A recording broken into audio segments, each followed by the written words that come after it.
Hi, fourth grade friends. Today I am going to read to you a book called Let It Begin Here, Lexington and Concord, First Battles of the American Revolution. And it's written by Dennis Brindle Frayden, and the illustrations are by Larry Day. I love this book because I know a lot of you are researching Revolutionary War, either right before the events that led up to it or during the war, different battles. So before I start reading, in 1607, Virginia officially became the first of the colonies. And for a lot of years, it was okay to be ruled by England until things started to happen that made these colonists not so happy. So that's what we're going to read about today. We're also going to learn about a woman that a lot of people don't know about who actually helped the colonists with some information from the British Army. So I like to bring that into light because a lot of people don't realize that some women were actually very active and helping out with the cause. So I will begin. Let it begin here.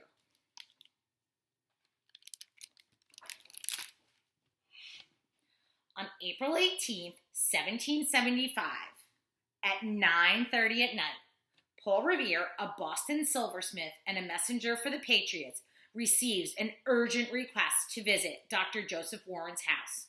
Upon Paul's arrival, Dr. Warren assigns him a double mission. He must warn Samuel Adams and John Hancock in Lexington, and then the Patriots in Concord, that the British are coming. And when we say the British, we actually mean the British Army because technically they're still British.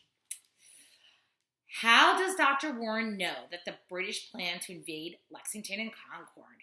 General Gage's American wife may have told him. Margaret Kemble Gage, who is from New Jersey, opposed any action that might hurt her native country, and she may have betrayed her husband's scheme.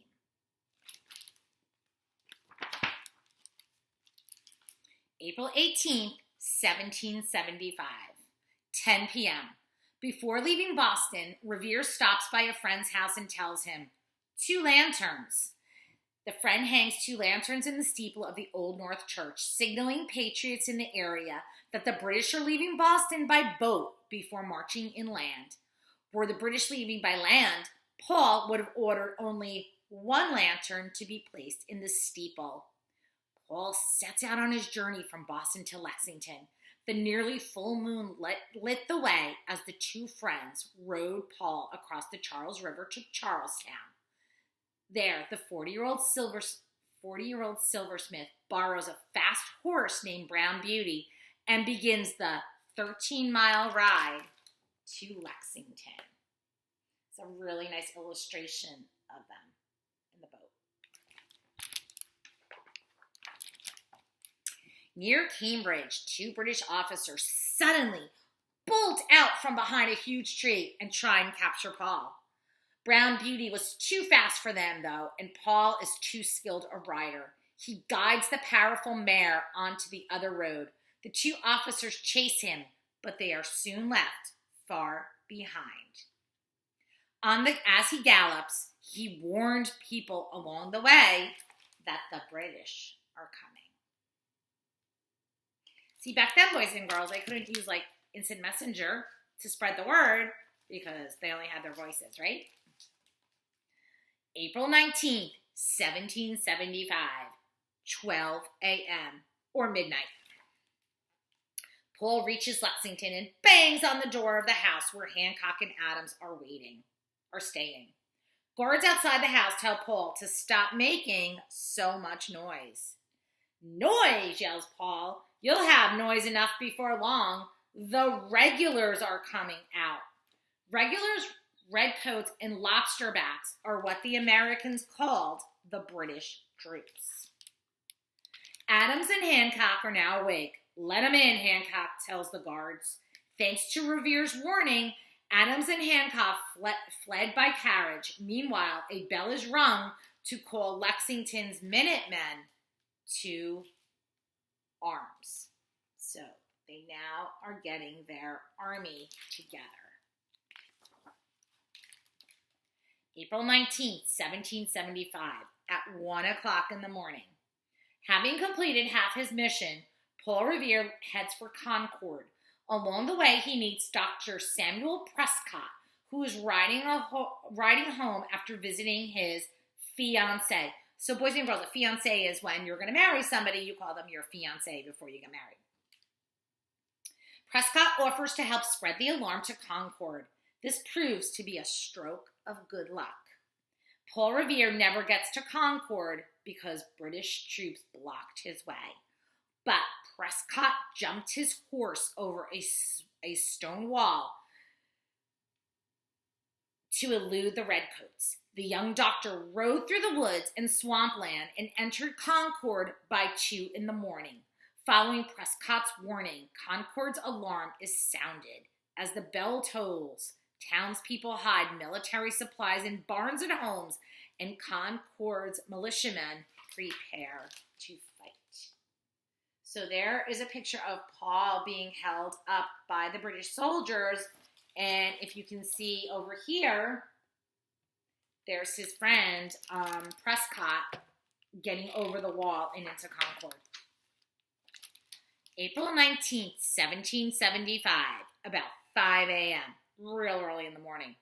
The men of Lexington have been waiting for more than 4 hours for the redcoats to come. Finally, near sunrise, a lookout gallops into Lexington shouting, "The lobster backs are down the road." Within minutes, about 70 Lexington militiamen gather on Lexington Green, summoned by the town drummer. That was their signal. Instead of uniforms, the men on the field wear farm clothes. Instead of army weapons, they carry old hunting muskets. Some are teenagers like the 19-year-old drummer, William Diamond. Others, such as 62-year-old Robert Monroe, are rather old to fight. There are several pairs of fathers and sons. One soldier, Prince Eastbrook, is a slave who had been promised his freedom if he would help to fight the British.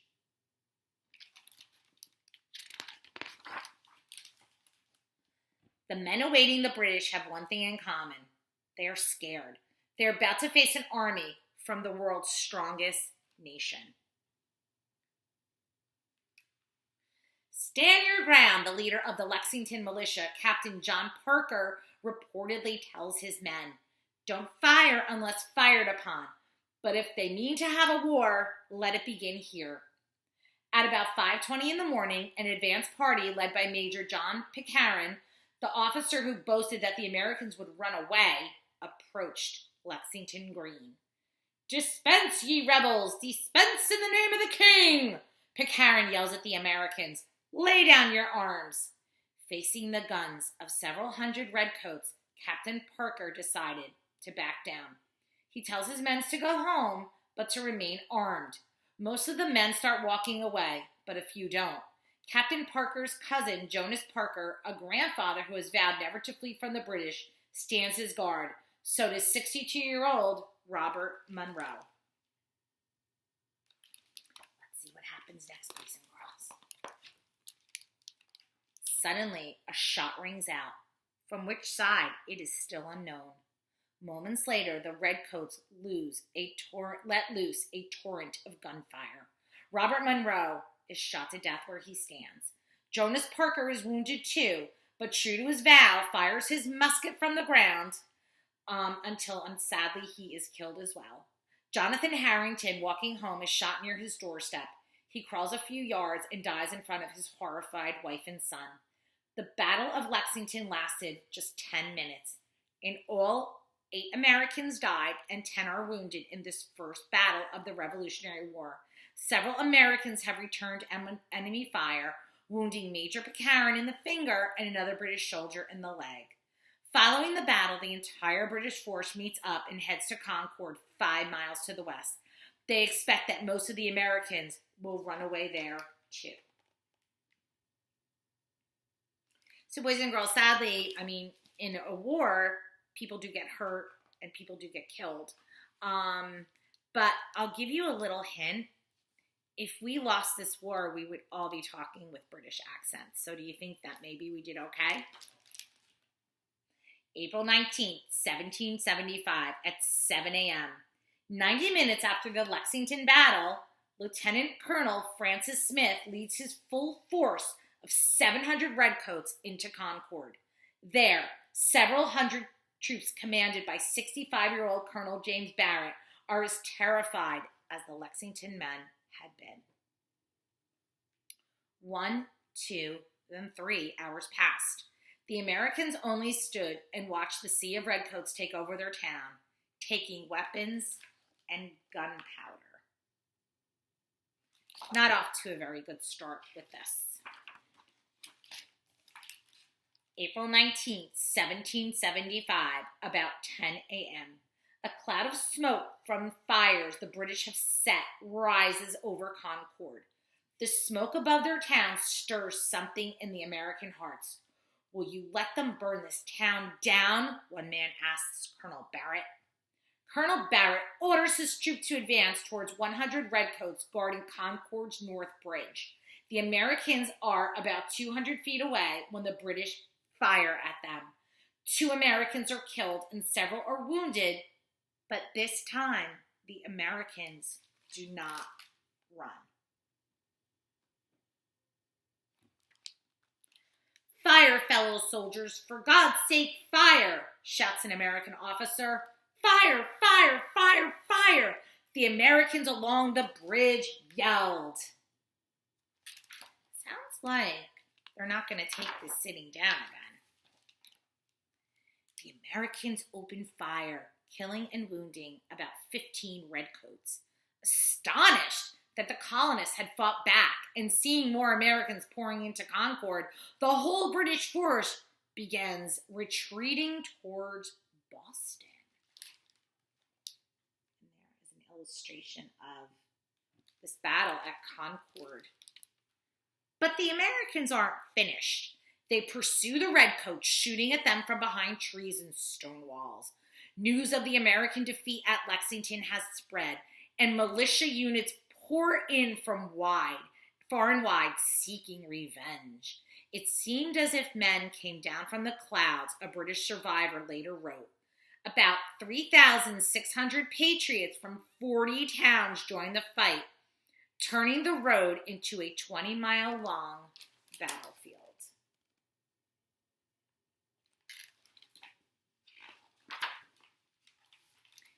Near Lexington, a group of Americans with a special score to settle, remember Captain John Parker, and his remaining men lie in wait. One of them takes aim at the British leader, Lieutenant Colonel Smith, and wounds him. Some of the fiercest fighting occurs at the town of Monolith.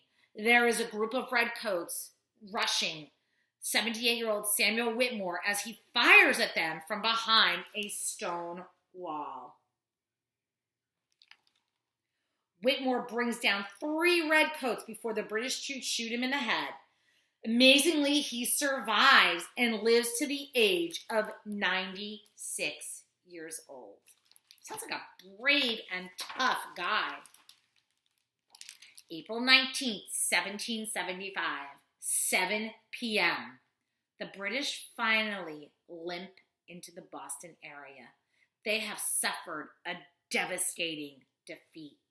Nearly 300 redcoats have been killed or wounded. The colonists have suffered about 100 casualties at the running Battle of Concord, the first American triumph of the Revolutionary War. Afterward, the Battle of Lexington and Concord did more than begin the Revolutionary War. They showed England and the rest of the world that Americans would fight for their freedom. The battles were also a bloody reminder that achieving independence would cost many lives. Winning the war took 8 years. Finally, on September 3rd, 1783, the United States and Britain signed the Treaty of Paris. Britain recognized the independence of the United States, ending the war that had begun one spring morning at Lexington and Concord.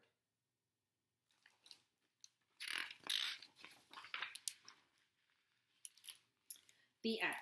So, boys and girls, that is the story of how the American Revolutionary War started in Lexington and Concord. I hope you enjoyed it, and you can always use this book as a reference. You can watch the video, pause it if you need to take some of the information down. It is a great reference with some specific dates and times and the names of some people that were instrumental in helping with the war. Thanks, guys, for listening.